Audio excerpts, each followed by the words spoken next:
we talk about something you don't understand, I'm going to actually tell you today, I'm going to talk about things and I'm going to use a term and I'm going to say, don't worry about it, that's next time. But we're going to try to get some major concepts across to you. And I found that when I'm working with growers, you got to understand the parameters. What's the top end, what's the low end, and what are the rules? And this system of irrigation has been called a lot of different things. But the point is we're not here to tell you how to make less. This program will, if you follow the program and you follow the rules and stay within the parameters, you will make more with what you have, and that's the goal. So for the next 4 sessions, we're going to talk to you about how to learn to irrigate cotton using potential evapotranspiration. Dr. Krieg explained what that is. You really don't need to know what that is right now. Just that is a number that is going to be how much the crop is using. You don't need to worry about, well, I don't know that number yet. That's the next meeting. We'll tell you about that number. So don't worry about it. But that is just going to be a number that the crop uses every day. And we call it potential evapotranspiration. And for the duration of the short course, we're going to talk about irrigating cotton under a center pivot. We're not going to talk about drip. We're not going to talk about fur irrigation. It's all going to be center pivot. And so we're going to hone in. But for the purpose of this, I want to be real specific. We're going to deal with what is logical to do. And I've learned when working with growers that when you tell them how to do something, if you don't tell them the whole story, they have different ways of interpreting things and they go out and try to implement it and they don't follow the rules or don't have the whole story, and so they're not successful. And so my part today is to give you the parameters, and it's very important that you understand these parameters. For this to work, you've got to follow the rules. I call these the undeniable truths about irrigation management. And the first one is the irrigation system must deliver water efficiently. And everybody hears this and says, oh no, here he's going to talk about this. But it's surprising how many people don't realize that you need to be irrigating with a LIPA system. A LIPA system is 80% efficient. If you're spraying your water out, broadcast spray, this system that we're going to tell you is not going to work. Now, I didn't say you couldn't use broadcast spray to incorporate your herbicides or something else, but when you go to irrigating, you need to be in a LIPA system. The reason why is it's 80% efficient. You're watering every other furrow, and when you put on 1 inch of water, you push the water deeper. You have it on 40 inches or 30 inches, whatever your row spacing is. So you push that water deep into the soil and it evaporates slower. If you're putting on water with a broadcast spray, you're spreading that over 80 inches or 60 inches, and you're soaking it in real shallow. Wind blows and it evaporates it off. So that means every inch that you put on, you only get a 1/2 inch of good. With LIPA, for every inch you put on, you get 0.8 of an inch of good. Fellas, this works. It's not even debatable. Now, you say, well, I know people that grow all these crops with broadcast sprays and they're making 270 bushel corn. You know how they do it? Instead of putting on 18 or 20 inches, they're putting on 40 inches or 38 inches. They're putting on extra water to compensate for what they're losing in evaporation. So if water's an issue and you don't have much of it, you need to be on LIPA, and it will pay to change your pivots. The nozzles must follow the contour of the row. Got to plant in a circle, put the nozzles in every other furrow, and the pivot should be nozzle to match the well output. When you start getting a variation in your output, you're going to have big spots and little spots and this, that, and the other. Broadcast spray is not efficient. 1/2 inch per inch that you put on, you get about a 1/2 inch of good. They just don't make an efficient broadcast spray system. The only ones I've seen that come halfway close to being efficient is where they put the drops every row and spray them and put them real low, and those will kind of halfway be efficient. If you're on broadcast spray and you're not going to change, don't do what I'm fixing to tell you to do, because you're going to have a wreck, okay? Not all LIPA systems are the same. These are the new LIPA nozzles, and these are the old LIPA nozzles, and evidently a guy that came up with this that never grew a row of cotton or corn. You see how it goes straight down? Well, this thing puts a plume and it goes from bed to bed, and it's important. You can concentrate your water too much. This concentrates the water too much. You've got to be able to soak it into the bed. You must irrigate efficiently, and by that means you apply no less than an inch and no more than 1.5 inches per irrigation cycle during peak demand. I didn't say all year, I said during peak demand. What this whole system does is it hones in on when that crop uses the most water, and that's during that peak bloom, end of bloom period, the first bowl. That's when we've got to meet the demand, and that's when none of you have enough water to meet the demand, okay? If you get in there and build that plant up, and then you don't have the capacity to irrigate it, and it gets into peak bloom, it's gonna shed, okay? And you're going downhill. So during peak demand, 1 inch to 1.5 inches. You say, well, I can't put on 1 inch, 1.5 inches. You might need to grow 30 acres. You know, if you can put 1/2 inch on 120, you might need to grow 60 acres. And there is some pretty convincing evidence that you can make more money putting on water at 1 inch on 60 acres than you can put on 1/2 inch on 120. Then the irrigation frequency should be 5 to 7 day intervals during peak demand. We're right back to this peak demand. That's going to be the major area. So what we're doing is you're mentally planning for peak demand. Each one of you is going to water at a different level, and I'm going to tell you how to do it. You need to count rainfall against PET calculations, and we're going to teach you how to do it in a later session. You need to push water deep in the soil profile, and I already mentioned that. You must understand your capacity to irrigate as it relates to crop demand. Everybody here has different well capacities. Everybody here is going to go home with a different figure in your head. We're not going to try to say, okay, all of you got to irrigate at a certain level. You're going to irrigate at the level that you have the capacity. You can see here that the water demand of cotton kind of slopes and starts low, 0.05 inches a day, and as you get to square, it increases, bloom, it increases, and you get to open bowl, or to late bloom, to that first open bowl period, it's using 0.32 inches a day potential evapotranspiration. About that is the point that we're shooting for. That is the point right in there where you've got to meet the demand at a certain percentage of potential evapotranspiration. All of us can pretty well meet the demand in here. A really important point, you know, all this pre-watering, when you need your water put in at squaring, that's where you get your biggest return, is right here square when you start setting up the plant. All you need to know about this is the demand starts small and gets big and goes down. And the second thing you need to know, that the highest potential evapotranspiration for cotton is about 0.32 inches per day. This is for calculating your ability to irrigate. So we're going to use 0.32 inches per day. That's what we said the peak demand was, okay?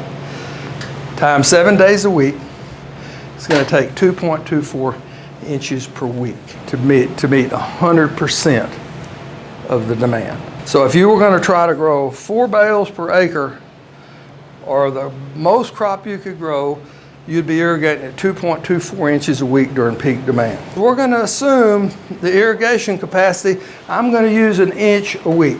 Can most of you irrigate at 1 inch a week? So 1 inch per week divided by 2.24 per week equals 0.45 or 45% of PET.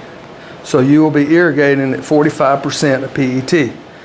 If you want to try to grow higher yields and put on 1.5 inches per week on less acres, you'll be irrigating at 69% of PET. That's what you're going to figure your irrigation capacity. I can put on 1.25 inches a week. You take 1.25 inches, divide it by 2.24, and it'll tell you what your percent of ET, and that's what you're going to irrigate by. The next one is you must understand the relationship between water and yield potential. And I think that's where a lot of people get a little bit anxiety. You know, they say, well, if I water this way, I'm not going to make very much cotton. I'm not going to make as much cotton. I can assure you that there are several things that you can just write down as far as applies to cotton. More water does not always translate to more yield. That, you know, we have early freezes, but even if we have a normal freeze, if you're putting a lot of water, if you're watering at 80–90% of PET, it's going to freeze and you're going to have a lot of unharvested bolls on the plant that are going to freeze. It is possible to make 4 bales per acre of bolls every year. Very unlikely that you're going to make 4 bales per acre of lint every year. For me personally, when I've advised people and I view things, 4 bales per acre is a yield of opportunity.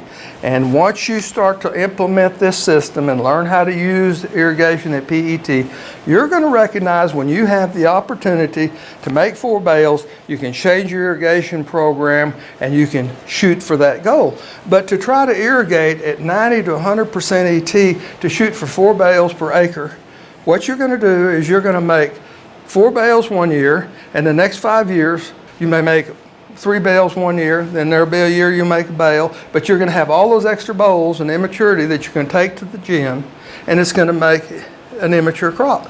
Last year was a 4 bale year. We had a lot of rainfall, and we had good bloom set. We had the temperatures that were right. The cotton looked good early. You know, we were blooming in early July. Every year is not a 4 bale year, and that's the point I want to make. What I like to talk to growers about is tell me how much you yielded, but then tell me how much water you put on it. And then that's when you start talking about making a goal. 4 bales doesn't impress me if you're putting 30 inches of water. Cotton yield potential is determined by water, the environmental conditions in which it's grown. The point is, even if you have a lot of irrigation capacity, you may not necessarily make 4 bales based on the growing season we have. 2,300 heat units isn't hardly enough in a lot of years to make those kind of yields. So what can you make? 70% of PET can realistically produce 3 to 3.5 bales per acre. That's going to be around 16 to 20 inches, including rainfall. We made, on my farm last year, we made 3 bales per acre, and we put on 9 supplemental inches, but we had a lot of rainfall. Made 3 bales. If you have all the water in the world, and you came to me, I'd say water at 70% of PET. For the parameters, 70% is the top, even if you got a lot of water. Another point is, it's possible if you get a good fruit set, you manage your picks right, you got plenty of fertilizer, that you could make close to 4 bales with 70% of PET. Okay.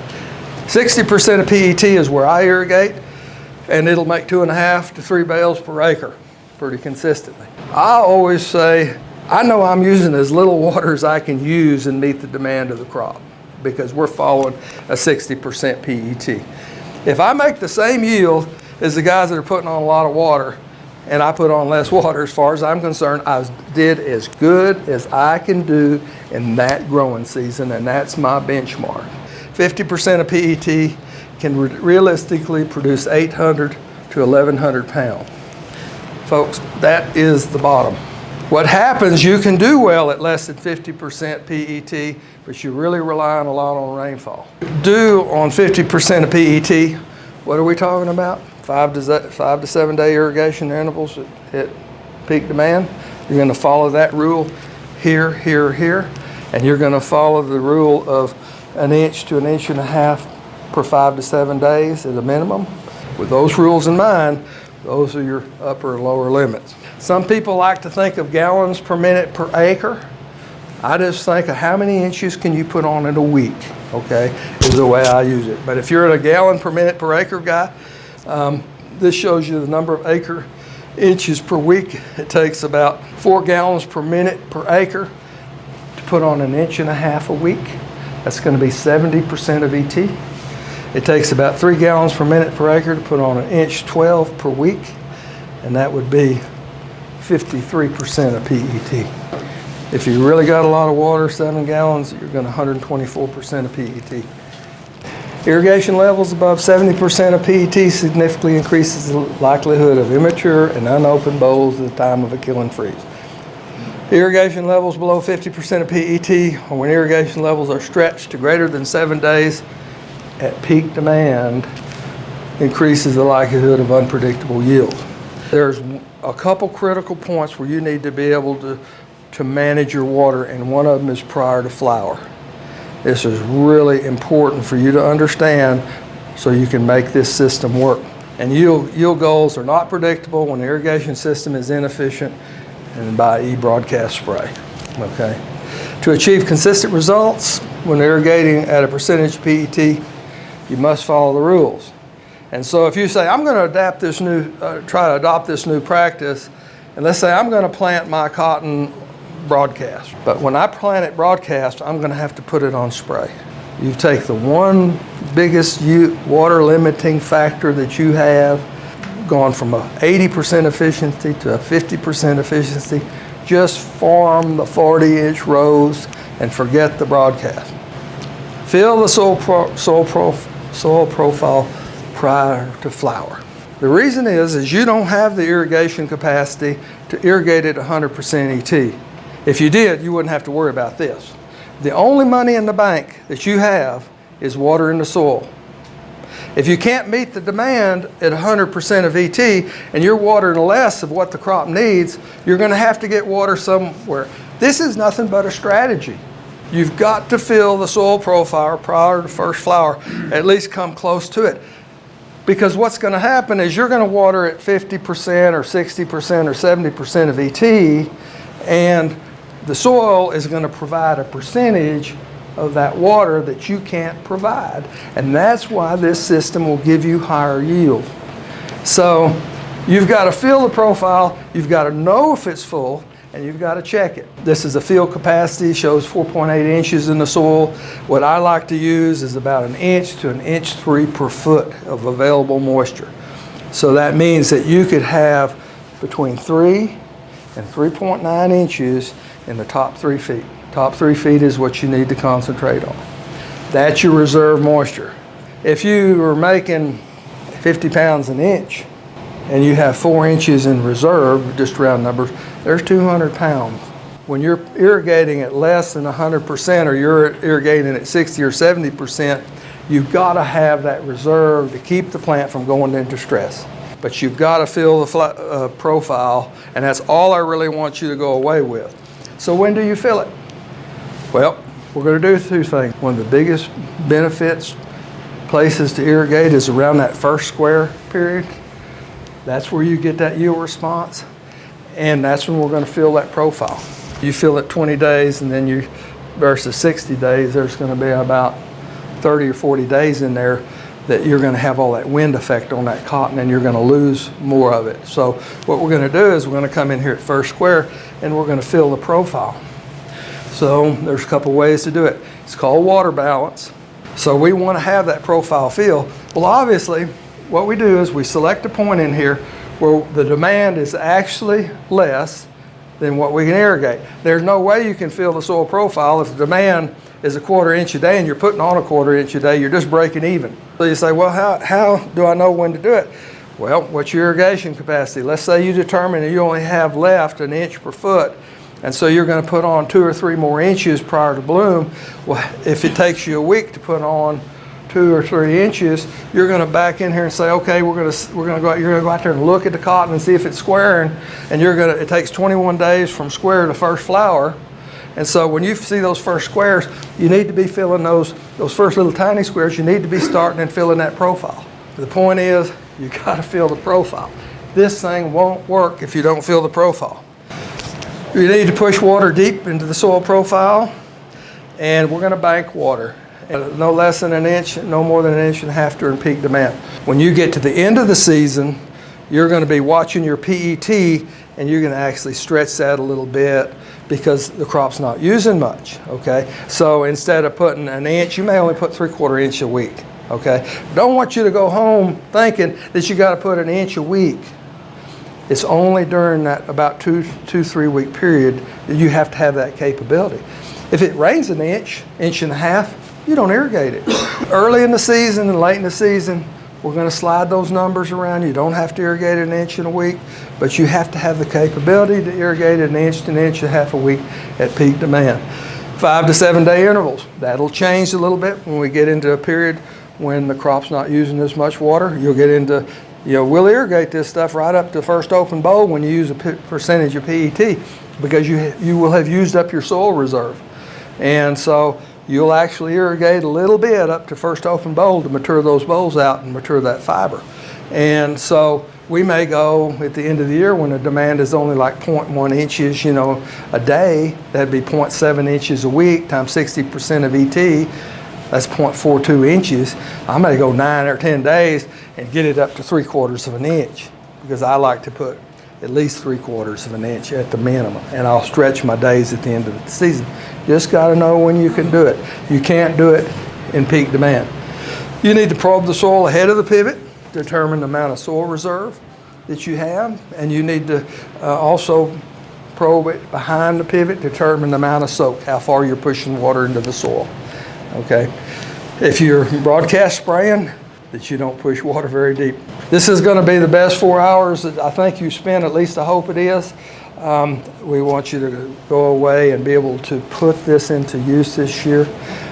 This is the thing I try to get my growers to use.